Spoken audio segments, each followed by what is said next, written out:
Good morning dear students, welcome back to your GK class. Today we are going to discuss chapter 24. Chapter name is bank accounts. Now let's start the chapter. Traditionally, bank in India have four types of deposit accounts, namely current account, saving account, recurring deposit and fixed deposit. Bharat में पारंपरिक रूप से चार प्रकार के deposit खाते होते हैं।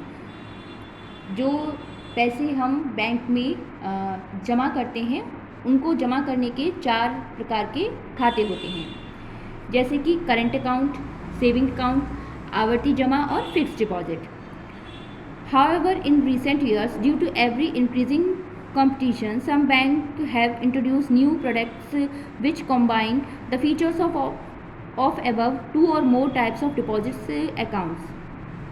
हालांकि हाल के वर्षों में बढ़ती प्रतिस्पर्धा, जो कंपटीशन है, उसके कारण कुछ बैंकों ने नए उत्पाद पेश किए हैं जो दो या दो से अधिक जमा खातों की विशेषताओं को जोड़ते हैं। These are known by different names in different banks, e.g. 2-in-1 deposits, smart deposit, power saving deposits, automatic sweep deposit, etc. However, these have not been very popular among the public. इनमें से अलग अलग बैंकों में अलग अलग नामों से जाना जाता है। उदाहरण के एग्जाम्पल हैं 2-in-1 जमा, स्मार्ट डिपॉजिट आदि। हालांकि ये जो लोगों में, जनता के बीच में बहुत ज़्यादा लोकप्रिय नहीं है। फर्स्ट हम करंट अकाउंट के बारे में जानेंगे। Current account are basically meant for businessman and are never used for the purpose of investment और सेविंग। करंट अकाउंट मूल रूप से व्यवसायियों के लिए, जो व्यवसाय करते हैं उनके लिए होते हैं और उनका यूज़ कभी भी निवेश या बचत के उद्देश्य से नहीं किया जाता है। These deposits are the most liquid deposits and there are no limits for number of transactions or the amount of transaction in a day. ये जमा सबसे अधिक तरल जमा है और एक दिन में या लेन देन की संख्या या लेन देन की मात्रा के लिए कोई भी इसमें लिमिट में सीमा नहीं है। Most of the current accounts are opened in the names of firms, company account, check book facility in provides and the account holder can deposit all types of the check and drafts in their names or endorsed in their favor by third parties. अधिकांश जो current accounts होते हैं, चालू खाते होते हैं, वो firm या कंपनी खातों के नाम से खोले जाते हैं। चेक बुक सेवा प्रदान की जाती है और जो खाता धारक होते हैं, जिनका अकाउंट होता है, वो सभी प्रकार के चेक और ड्राफ्ट अपने पर जमा कर सकते हैं या थर्ड पर्सन, तीसरे पक्ष के द्वारा भी उनके पक्ष के समर्थन में कर सकते हैं। No interest is paid by bank on these accounts. On the other hand, bank charges certain service charges on such accounts. और जो बैंक होते हैं वो इन खातों पर कोई भी ब्याज नहीं देते हैं और ना ही बैंक ऐसे खातों पर कुछ सेवा शुल्क देते हैं। सेकंड है आपका सेविंग बैंक अकाउंट, बचत खाता। These deposit accounts are one of the most popular deposit for individual account. ये सेविंग अकाउंट, ये जमा खाते व्यक्तिगत खातों के लिए सबसे लोकप्रिय जमाओं में से एक होते हैं। These accounts not only provides cheque facilities but also have a lots of flexibility for deposit and withdrawal of fund from the account. ये खाते न केवल चेक सुविधा प्रदान करते हैं बल्कि खातों से जमा और धन की निकासी के लिए बहुत अधिक लचीलापन भी रखते हैं। फ्लेक्सिबिलिटी मीन्स लचीलापन।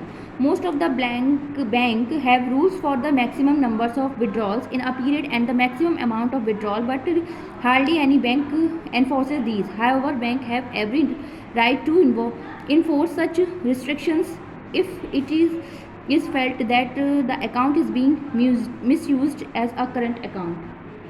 ये खाते न केवल चेक सुविधा प्रदान करते हैं बल्कि खातों से जमा और धन की निकासी के लिए बहुत अधिक लचीलापन भी रखते हैं। अधिकांश बैंकों में एक अवधि में अधिकतम निकासी और अधिकतम राशि जो निकालने के नियम होते हैं, लेकिन कोई ही शायद बैंक होता है जिन पर ये लागू होता है। हालांकि बैंकों को इस तरह के प्रतिबंध लागू करने का पूरा अधिकार होता है।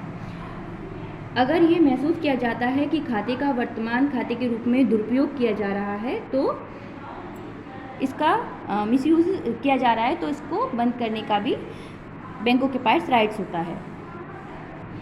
थर्ड अकाउंट है आपका रिक्वायरिंग डिपॉजिट अकाउंट, मीन्स आवर्ती जमा खाता। These are popularly known as RD accounts and are a special kind of term deposit and are suitable for people who do not have lump sum amounts of saving but are ready to save a small amount every month. आवर्ती जमा खाता ये लोकप्रिय है इसको RD के रूप में जाना जाता है और विशेष प्रकार के टर्म डिपॉजिट और ऐसे लोगों के लिए उपयुक्त है जिनके पास एक मुश्त जो बचत होती है वो राशि नहीं होती, लेकिन एवरी मंथ वो कुछ ना कुछ धन बचाने के लिए तैयार होते हैं। Normally such deposits earn interest on the amount already deposits through monthly instalment at the same rates as are applicable for fixed deposit term deposits. आमतौर पर इस तरह की जमा राशि पहले से ही जमा की गई राशि पर जो मंथली किस्त होती हैं उसके माध्यम से उस दर पर देय होती है जो फिक्स्ड डिपॉजिट टर्म डिपॉजिट के लागू होती है। यदि आप अपने these are the best if you wish to create a fund for your child education और मैरिज ऑफ योर डॉटर और buy a car without loan और सेव फॉर द फर्नीचर। यह बचत खाते जो होते हैं, यह जो रिक्वायरिंग डिपॉजिट अकाउंट होता है वो यदि आप अपने बच्चे की पढ़ाई के लिए, अपनी बेटी की शादी के लिए फ़ंड बनाना चाहते हैं या बिना कर्ज के कार खरीदना चाहते हैं या भविष्य के लिए पैसे को जमा करना चाहते हैं तो इस प्रकार के अकाउंट्स सर्वोत्तम होते हैं। लास्ट है आपका fixed deposit account means FD. All banks in India offer fixed deposit schemes with a wide range of tenures for periods for 7 days to 10 years. Fixed deposit account Bharat के सभी बैंक 7 दिन से लेकर 10 साल तक की अवधि के लिए कई तरह के कार्यकालों के साथ फिक्स्ड डिपॉजिट की स्कीम देते हैं। These are also properly known as FD account. इसे एफडी अकाउंट के रूप में भी जाना जाता है। However in some other countries these are known as term deposit और इवन कॉल्ड बॉन्ड। हालांकि कुछ अन्य देशों में इसे टर्म डिपॉजिट या बॉन्ड भी कहा जाता है। The term fixed deposit denotes the period of maturity tenors. Therefore the depositors are supposed to continue such fixed deposits for the length of time for which the depositors decided to keep the money with the bank. इसीलिए जमाकर्ता को ऐसे FD को लंबे समय तक जारी रखना चाहिए जिसके लिए जमाकर्ता बैंक के पास पैसा रखने का फैसला करता है।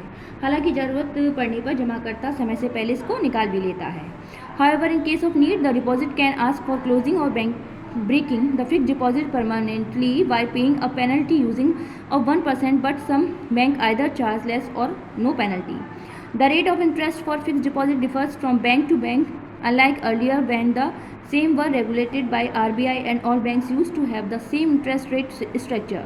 The present trends indicate that private sectors and foreign bank offer higher rate of interest. कुछ उस ज़रूरत पड़ने पर जमाकर्ता समय से पहले अपनी समावधि से पहले इसको बंद कर सकता है या इसको तोड़ सकता है। उसको जुर्माने के तौर पर उसके 1% या कुछ बैंक इससे कम या कुछ भी जुर्माना नहीं लेते हैं जिसका भुगतान कर सकते हैं। फिक्स्ड डिपॉजिट के लिए ब्याज की दर बैंक से बैंक डिफरेंट होती है। पहले के विपरीत जब आरबीआई द्वारा इसे विनियमित किया जाता था और सभी बैंकों में समान ब्याज दर संरचना होती थी, लेकिन अब वो अलग है। वर्तमान में निजी क्षेत्र और विदेशी बैंक उच्च ब्याज दर प्रदान करते हैं। So I hope you all have understand this chapter. Keep practice, learn also. Thank you.